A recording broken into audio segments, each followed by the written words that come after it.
الحمد لله رب العالمين والصلاة والسلام على أشرف الأنبياء والمرسلين وعلى آله وأصحابه أجمعين. سبحانك لا علم لنا إلا ما علمتنا إنك أنت العليم الحكيم ولا حول ولا قوة إلا بالله العلي العظيم. السلام عليكم ورحمة الله وبركاته. Terima kasih kepada Al-Fadhil Ustaz Luqman dan juga para pelajar. InsyaAllah hari ini hari terakhir kita berkuliah. Tajuk kita di dalam Qawaid Fiqhiyah di dalam Kewangan Islam. Hari ini kita punya kaedah ialah lil ajali kistum minas saman, iaitu bermaksud pada waktu itu terdapatnya harga. Saya ulang balik yang lepas supaya kita dapat memahami lebih lanjut, di mana kita dalam Islam menerima ataupun dibolehkan mengenakan cas kerana berlakunya kelewatan atau berlakunya, bukan kita kenakan denda, bukan. Contohnya kalau kita ada satu barangan, kita nak menjual kepada pelanggan barangan tanpa mengira sebarang barangan, melainkan bukan ribawi. Itu akan dibahaskan dalam bab riba. Bukan emas, bukan perak. Emas, perak biasanya dibeli dalam keadaan yang tunai. Ialah kalau contoh kita ada kereta, bank tu ataupun kita ingin beli kereta. Jadi bila dibeli kereta itu harganya berapa? Dia akan ada harga berbentuk harga tunai. Harga tunai mungkin sekian juta. Contohnya kita katakan ialah 10 miliar. Okey. Kalau di Malaysia ni mungkin dalam RM50,000, lebih kurang. Kemudian kalaulah kita membayarnya dengan ansuran dalam tempoh lebih kurang 9 tahun. Di Malaysia ada 5 tahun, 7 tahun dan 9 tahun. Itu dipanggil sebagai pilihan untuk kita membayar semula pembiayaan kepada bank. Baiklah. Jadi bila kita nak bayar balik itu, sudah pasti kita membayarnya dengan harga yang kita belikan itu. Kita bukan beli cash. Kita membelinya dengan harga tangguhan selama 5 tahun, 7 tahun ataupun 9 tahun. Oleh demikian, tidak salah untuk pihak bank mengenakan bayaran ataupun harga berbeza melihat kepada tahun kita. Kalau kita beli bayaran semula ialah 5 tahun, mungkin harganya akan naik sedikit. Kalau kita beli dengan harga atau bayarannya 7 tahun, bayaran semula, mungkin lagi mahal sedikit. Mengapakah mahal? Kerana ia melibatkan masa. Tapi masa itu memberikan harga yang bertambah bukan kerana akad hutang. Kalau di bank konvensional juga sedemikian, tapi akadnya hutang. Okay, akadnya hutang itu adalah dipanggil riba ul-qard ataupun riba pinjaman. Bila makin lama kita tangguhkan, kita bayar lagi mahal. Itu dipanggil riba ul-qard, riba atas hutang. Dalam bank Islam atau perbankan Islam, dia bukan riba sedemikian. Dia ada ziyadah, ada pertambahan. Tapi pertambahan itu di atas akad jual beli. Okay, akad jual beli. Oleh yang demikian, itu dipanggil sebagai satu konsep yang Islam terima. Okay, lil ajal qistum minas saman. Oleh itu dilihat dari segi ekonominya, time value of money. Dan dalam setiap zaman itu ada harga tertentu. Kalau dilewatkan, ada harga yang perlu dibayar.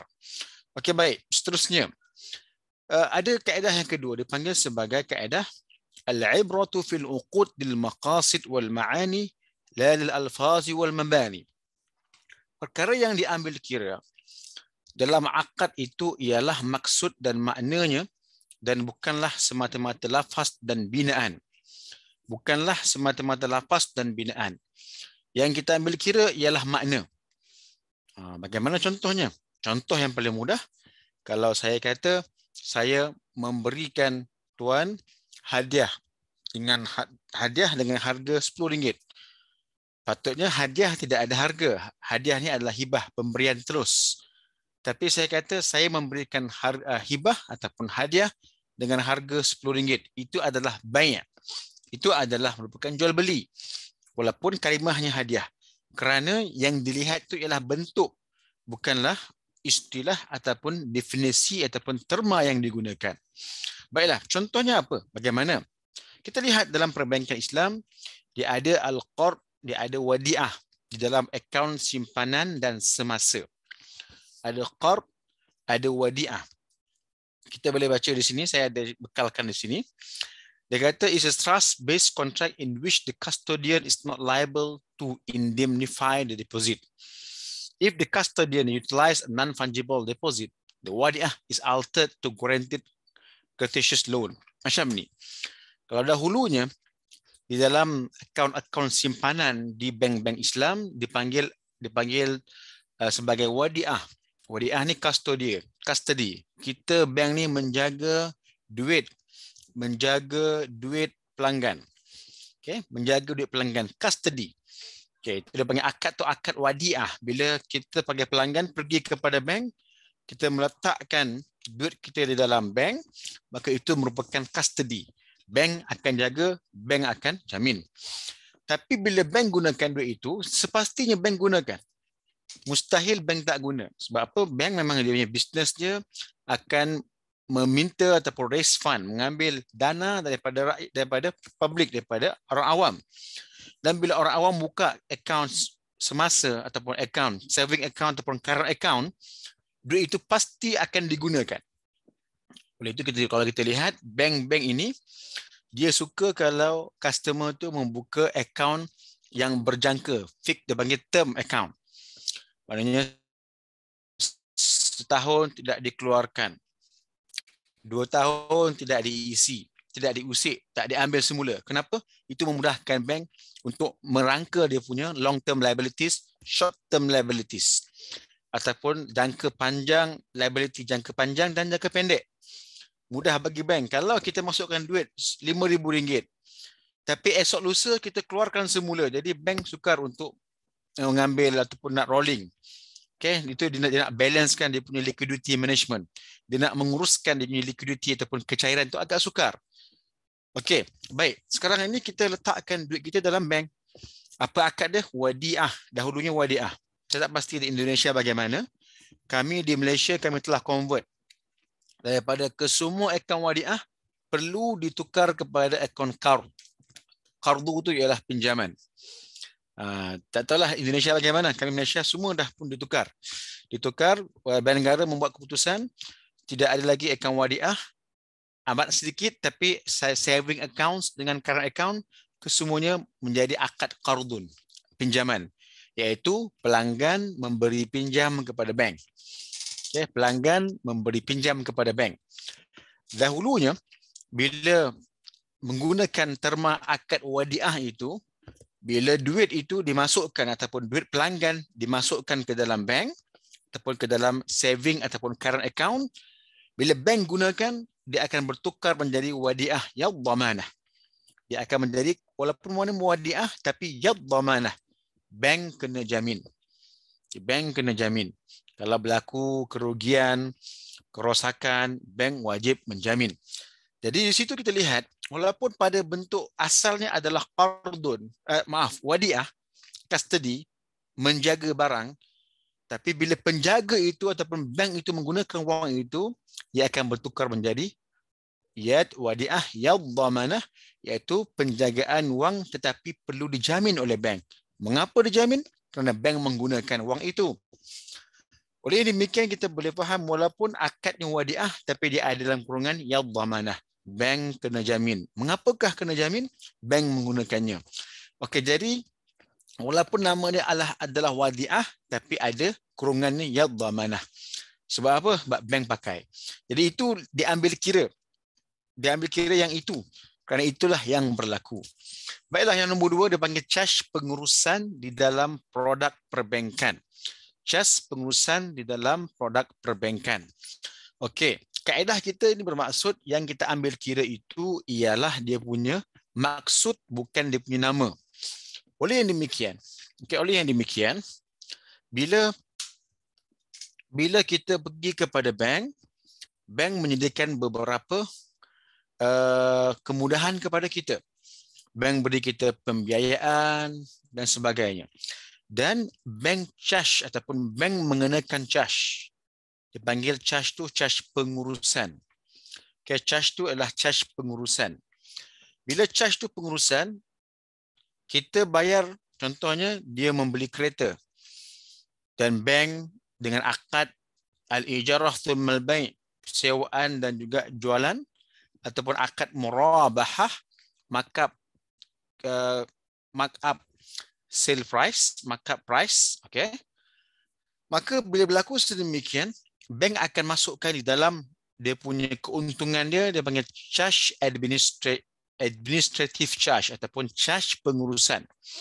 Kerana semua itu melibatkan kepada kos, adanya pengurusan, adanya pegawai yang ingin menguruskannya dan lain-lain. Oleh itu, charge pengurusan itu adalah merupakan perkara yang perlu ada. To be fair lah kepada bank, untuk menjadi adil lah kepada bank. Sebab bank juga membuat kerja.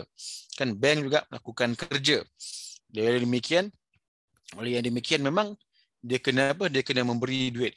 Dia kena memberikan charge. Bank perlu charge sebab itu merupakan bank punya services kepada kita. Okey. Nampaknya macam riba. Contoh. Nampak contoh. Bank memberikan pinjaman qardun. Qardun ni pinjaman yang qardul hasan, maknanya tidak ada, tak boleh charge. Kalau charge itu merupakan riba. Qardun. Bank memberikan pinjaman kepada pelanggan. Pelanggan dia ambil. Cuma bank kata ada sedikit tambahan. Tambahan itu kerana kos-kos pengurusan. Ada dokumentasi, ya, ada pembukaan akaun. Jadi bila bank kasih kita pinjam RM10,000, kemudian bank charge sedikit RM5 ataupun RM10 sebagai pengurusan. Nak uruskan akaun kita, kan? Nak uruskan kita punya dokumentasi, itu semua ada bayaran, bukan percuma. Jadi bank pun charge. Adakah satu kesalahan? Adakah itu dikira riba? Ia tidak dikira riba. Kerana apa? Kerana niatnya, ibrahnya ialah ma'ani, maksud tu. Duit tu untuk apa? Bukan untuk riba, bukan untuk faedah, bukan interest, tapi ia merupakan charge pengurusan. Ya, charge pengurusan yang actual, yang mesti, yang perlu ada, yang memang telah pun dijustifikasi, ia satu jumlah yang kena ada. Okey, jadi itu tidak dikira sebagai satu riba lah. Mengapa tidak demikian? Kerana maksud charge itu bukan interest, bukan bunga dalam bahasa Melayu. Okay, bukan faedah, bukannya interest, bukannya riba, tapi adalah untuk menampung kos-kos pengurusan yang terlibat di dalam akad tersebut. Okey, itu dia. Yang ketiga, ini juga berada dalam kaedah kita yang ketiga, iaitu tentang akad istisna. Okey, apakah dia istisna ini? Istisna ini ialah di mana bank menjadi mustasna'. Bank menjadi sana'. Bank yang akan buat rumah.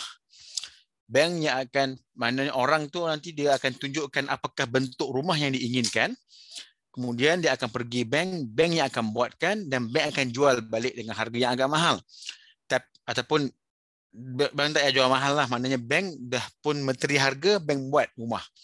Dan bank serahkan kepada pelanggan itu. Okey, baik. Sekarang ini, kalaulah barangan ataupun material, the raw material, simen, pasir, kesemua itu daripada pihak bank, dan bank yang membuatnya itu dipanggil istisna. Maknanya bank ni hanya pembuat, pelanggan yang minta buat daripada bank. Okay. Tetapi sebaliknya, sekiranya bank yang membuat rumah tapi barang itu daripada pelanggan. Pelanggan ni dia minta membuat rumah, tapi barangan dia sediakan. Barangan dia yang sediakan. Pelanggan minta bank buat rumah tapi barang tu dia buat. Itu bukan akad istisna, itu akad ijarah. Ijaratul amal dipanggil. Maknanya barang saya punya, saya minta bank buatkan. Bank cuma perlu mencari orang boleh buat. So, kita membayar upah dia buat rumah. Upah dia membuat rumah, ya. Bukan upah dia membuat menggunakan barangannya, tidak. Upah sahaja. Itu dipanggil akad ijarah. Walaupun namanya macam istisna, tapi dia punya cara pelaksanaan itu ialah ijarah. Jadi apa yang dikira? Dikira seperti ijarah. Walaupun namanya istisna. Cuma di Malaysia, akad istisna ni tidak banyak dipraktiskan dalam bank. Dia tidak begitu kerap dipraktiskan ke dalam bank. Mengapa? Sebab banyak kos-kos yang terlibat. Dia akan jadi mahal dan kemudian dia akan tertakluk kepada beberapa akta-akta tanah dalam setiap negeri yang berbeza. Jadi itu agak sukar. Tapi ada setengah tempat yang sesuai dengan akad istisna. Ia berlaku ya. Juga berlaku di negara Arab, sukuk istisna dan lain-lain. Okey, baiklah. Juga dipanggil akad ni akad hawalah. Okey, hawalah ni ialah kita memindahkan hutang. Kita pindahkan hutang kita, itu dipanggil hawalah. Contohnya, saya buat contoh ya. Ada 3 pihak, A, B, C. A, B, C. A berhutang dengan B. B pula berhutang dengan C. Saya ulang semula. Ada 3 pihak, 3 orang. Ada A, ada B, ada C. A, B, C. A dia berhutang dengan B, B berhutang dengan C. Okey. Sekarang ni jumlah hutang mereka semua sama. 1,000, 1,000. A berhutang dengan B 1,000. B pula berhutang dengan C 1,000. Siapa yang tak ada hutang? C. C hanya terima hutang. Oleh demikian, B berkata kepada A, kamu tidak perlu bayar kepada saya, kamu A bayar terus kepada C. Itu dipanggil pindah hutang. Okay? Dia pindah hutang. Sebab apa? Hutangnya adalah sama. Oleh itu A akan bayar kepada C atas arahan B.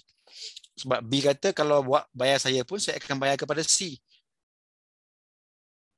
Okay? B ada hutang dengan C. Kalau A bayar pada dia pun dia akan bayar kepada C. Oleh itu dia kata awak ni A bayar terus kepada C. Itu dipanggil hawalah. Konsep itu memang ada dalam Islam dan hawalah ni merupakan salah satu daripada akad musamma. Okey, baiklah. Akad musamma ya. Okey, alhamdulillah. Akad musamma. Kelas. Kemudiannya bila A bayar kepada C, okey, A akan bayar kepada C. Tiba-tiba A tak boleh bayar. Bukan tiba-tibalah.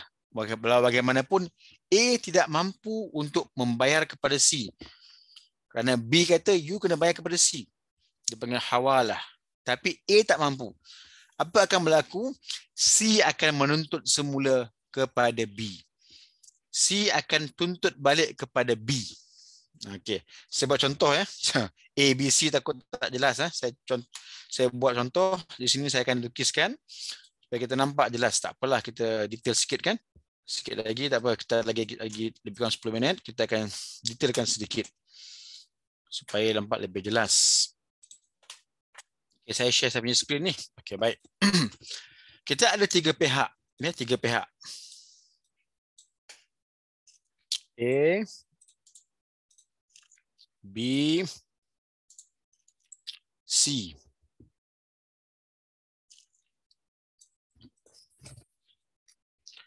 A, B, C. Okay, A, B, C. Sekejap, saya besarkan sikit.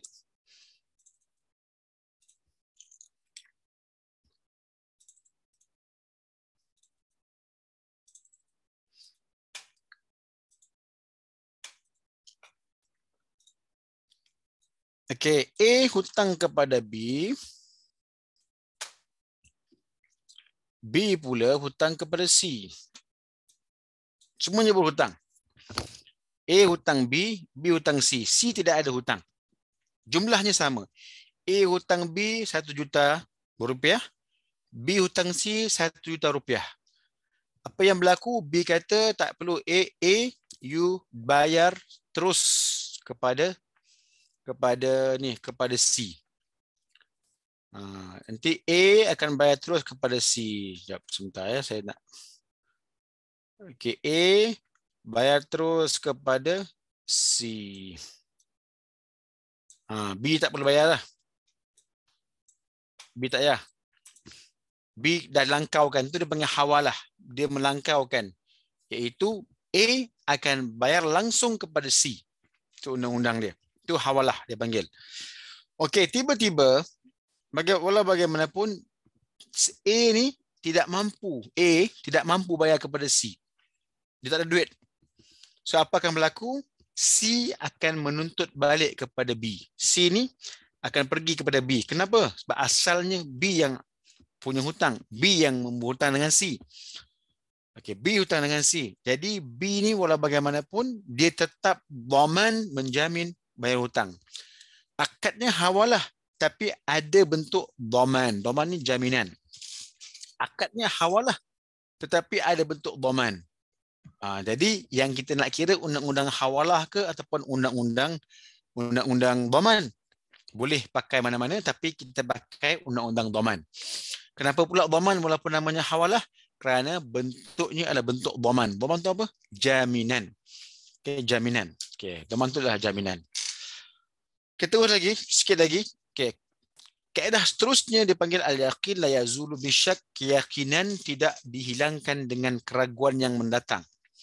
Okey, keyakinan itu tidak dihilangkan dengan keraguan yang mendatang. Contohnya ialah macam ni.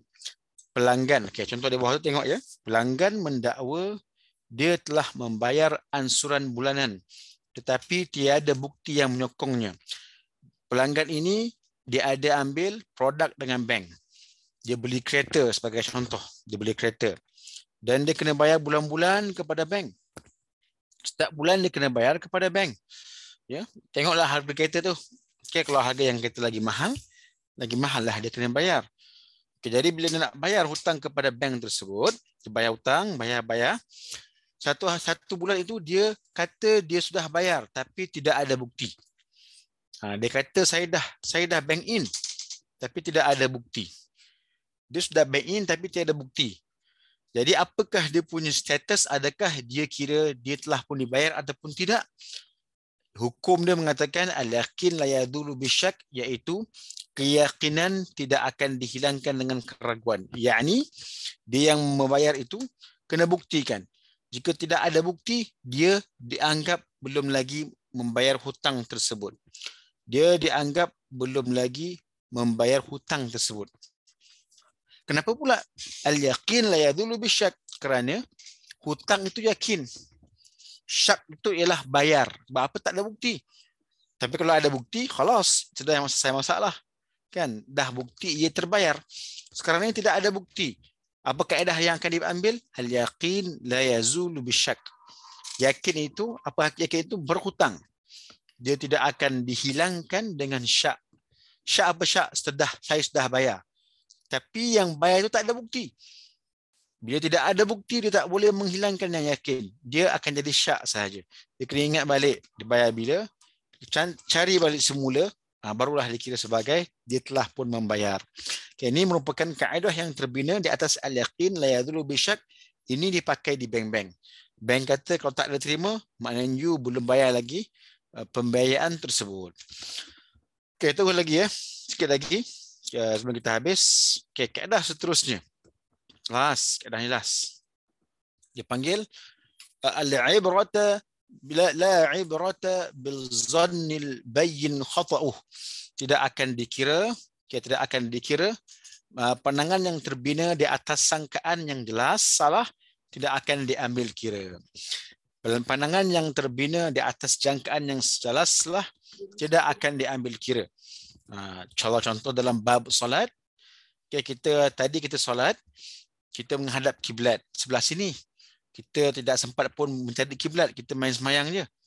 Lepas kita habis solat, baru kita tahu kiblatnya bukan arah itu, arah lain. Maka itu merupakan satu pandangan yang zannul khata'u. Pandangan yang benar-benar tersilap. Maka yang tersilap tidak boleh diambil kira. Tidak sah, dia kena qada balik. Itu dalam bab solat. Bagaimana pula dalam bab muamalat ataupun dalam bab perbankan kita? Adakah ia dipraktikkan? Adakah dia dipraktikkan?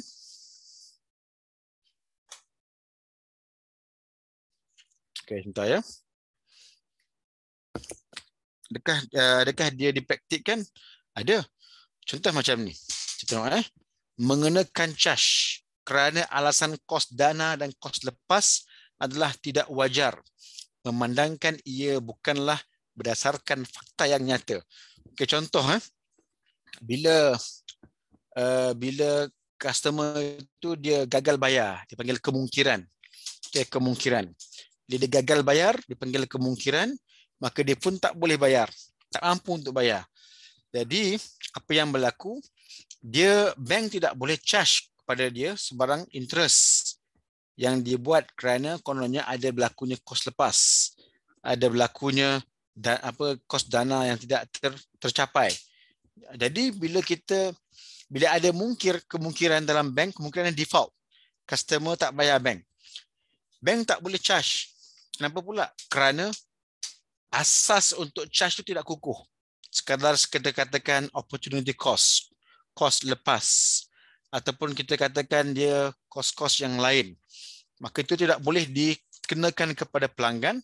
Mengapa? Kerana kos tersebut tidak jelas. Zon itu tidak kuat. Melainkan ada bukti.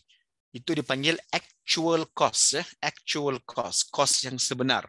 Tapi untuk mendapat actual cost tidak senang. Dia kena buat study, dia kena minta data daripada semua orang, dan dia kena buat analisis berapakah kos sebenar. Tapi kalau dia cuma katakan kita kena charge juga, melihat tanpa sebarang asas, maka itu benda yang zon la ibrata bil zannil bayin khata'uh, tidak boleh diambil kira. Dia tak boleh hukum macam tu. Nombor 2, seterusnya yang terakhir kot saya rasa, kontrak yang dijalankan dengan tidak mengikuti prosedur dan dokumentasi yang betul boleh menjadikannya tidak patuh syariah. Okay, dia tak ikut prosedur. Jadi itu mungkin dipanggil tak cukup dokumentasi. Tidak ada tanda tangan ketika wakil. Tak ada semua tu, maka itu mungkin akan jadikan dia tidak patuh syariah. Okay, bila tidak patuh syariah, dia akan jadi terbatal. Okey, kenapa pula akan terbatal? Sebab la ibrata bil zannil bayyin khata'uh, tidak boleh diambil kira. Okey, tidak boleh diambil kira. Tidak boleh diambil kira sebarang sangkaan. Okey. Sangkaan kenapa pula? Masa kita buat benda itu tak cukup dokumentasi. Kita sangkakan cukup. Bank sangkakan cukup dokumentasi, kontrak cukup, semua cukup. Tiba-tiba tak cukup. Maka tak cukup itu membuatkan tidak sahnya kontrak. Kontrak itu tidak sah. Bila kontrak tidak sah, bank tidak boleh mengambil keuntungan. Kenapa tak boleh ambil keuntungan? Sebab itu untung yang tidak sah.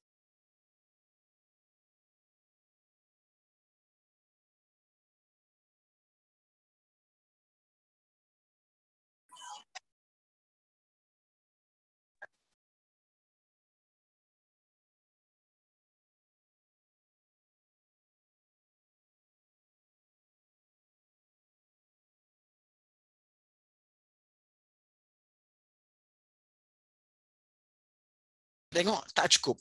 Maka hukumnya adalah tidak boleh diambil pandangan ataupun tak boleh diambil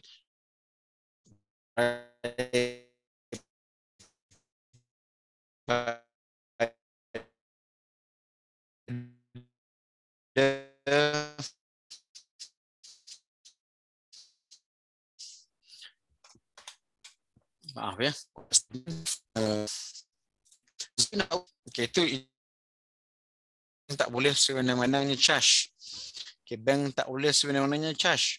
Kalau bank nak charge, bank kena maklumkan dahulu dalam PDS, Product Disclosure Sheet, atau dokumentasi pendedahan produk. Itu perlu dipahami. Okay, bank itulah dia tugas bank, dan itu semua mempraktikkan akan konsep atau mempraktikkan akan kaedah-kaedah fiqh yang ada dalam dunia muamalat ini. Okay, saya diberi masa setengah jam oleh Dr. Ustaz Luqman. So saya bukalah kepada soal jawab ataupun Q&A jikalau ada, insya-Allah. Itu saja untuk hari ini. Wa tafaddal syukran. Assalamualaikum warahmatullahi wabarakatuh.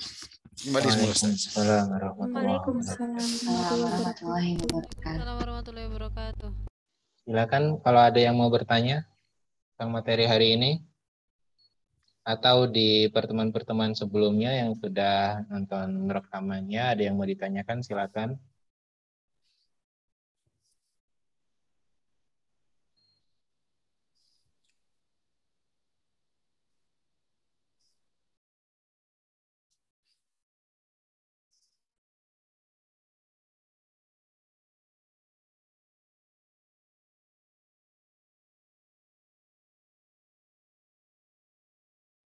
Baik, kalau ada pertanyaan, insya Allah nanti mahasiswa pelajar nanti akses video untuk lebih kita lagi belajar lagi untuk materi-materi sebelumnya. Sudah ada di YouTube ya, di grup sudah saya share linknya. Selanjutnya, Prof, sepertinya kita akhiri perkuliahan ini, tapi sebelumnya nanti ada closing ada. dari Pak Fauzul Hanif. Silakan Pak Fauzul. Ya, Ustaz Muhammad Syahid, Ustaz Dr. Muhammad Syahid. Assalamualaikum warahmatullahi wabarakatuh. Waalaikumsalam. Waalaikumsalam warahmatullahi Eh, Kami berterima kasih, Prof. Syahid. Muhammad Syahid ini sudah menyempatkan waktu untuk berbagi ilmu kepada kami ya, untuk legal maxim atau qawaid fikih ini.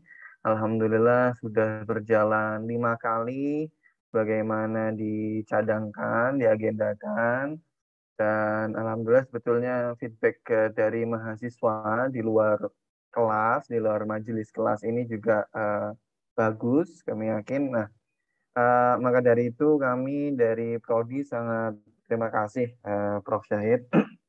Semoga kedepannya mungkin kalau ada tahu lagi Kak Epium, Prof. Syahid, ada tak student exchange? Sebab saya pernah dapatkan satu daripada mahasiswa university, saya lupa. Dia ada student exchange dengan Apium, tapi saya tak pasti lagi dia ambil what department, tapi dia di dekat Apium. Nah, nanti insya Allah kalau memang ada kesempatan atau mungkin ada requirement khusus, kita akan menyiapkan our best students lah untuk pergi belajar di tempat Prof. Syahid ini. Tahu bagaimana Prof biasanya, Prof? Boleh. Dia ada dua cara.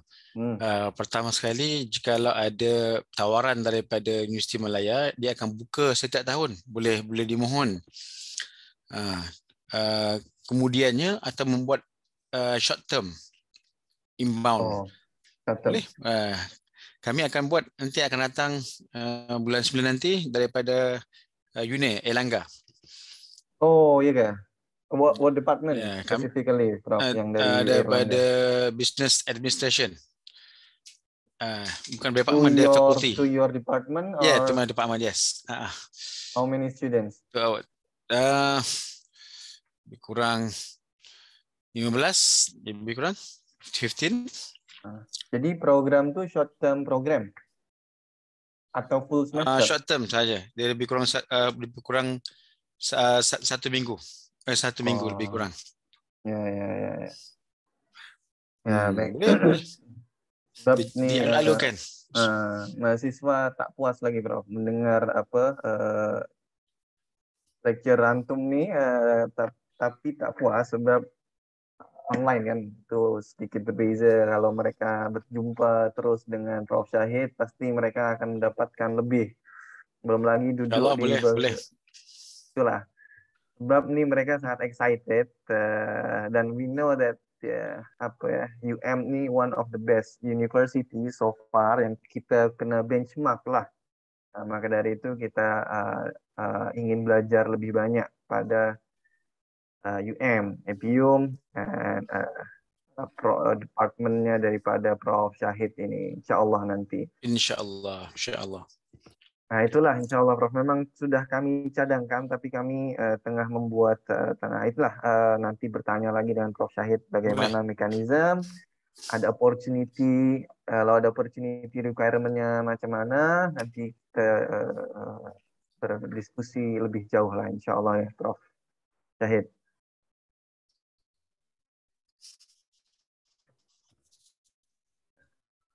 Tes? Boleh insya-Allah. Boleh insya-Allah. Okay, Prof. Maybe in the next or 2 weeks or next month ada mungkin Pak Lukman ini akan membuat cadangan daripada MOU because we have conducted the lecture, right? But we need some work paperwork, ya kan? We need some paperwork. Mungkin nanti ada Pak Lukman dengan tim yang handle the paperwork atau sekaligus berdiskusikan another agenda lah, another future agenda, insyaallah. So Prof. Syahid, sekali lagi kami mengucapkan terima kasih banyak ilmu yang sudah disampaikan kepada kami semua. Insya Allah bermanfaat bagi kami dan seluruh mahasiswa karena temanya sangat bagus sekali dan sangat detail sekali. Dijelaskan ke setiap produk dari Islamic Finance Product, bagaimana dia berasaskan daripada qawaid, daripada legal maxim. So, insya Allah Prof. Syahid akan sangat bermanfaat. Terima kasih banyak. Mungkin itu saja dari saya Pak Lukman. Syukron. Assalamualaikum warahmatullahi wabarakatuh. Assalamualaikum warahmatullahi wabarakatuh. Baik, terima kasih Pak Fauzul. Alhamdulillah Prof. Syahid, insya Allah kedepannya kami lagi diskusikan lagi nanti secara intens di WhatsApp insya Allah. Terima kasih. Saya mewakili para pelajar semua yang sudah mendapatkan ilmu dari Prof. Syahid. Insya Allah semoga ilmunya berkah, bermanfaat, menjadi ilmu yang bermanfaat, amal jariah untuk Prof. Syahid. Syukron, kita akhiri perkuliahan kita pada siang hari ini dengan sama-sama mengucapkan Alhamdulillahirabbil alamin. Alhamdulillah. Terima kasih semua. Mohon maaf ya kesilapan. Assalamualaikum warahmatullahi wabarakatuh. Insyaallah jumpa lagi. Allah nanti berhubung selalu insyaallah. Ya, insyaallah. Insyaallah. Oke, assalamualaikum.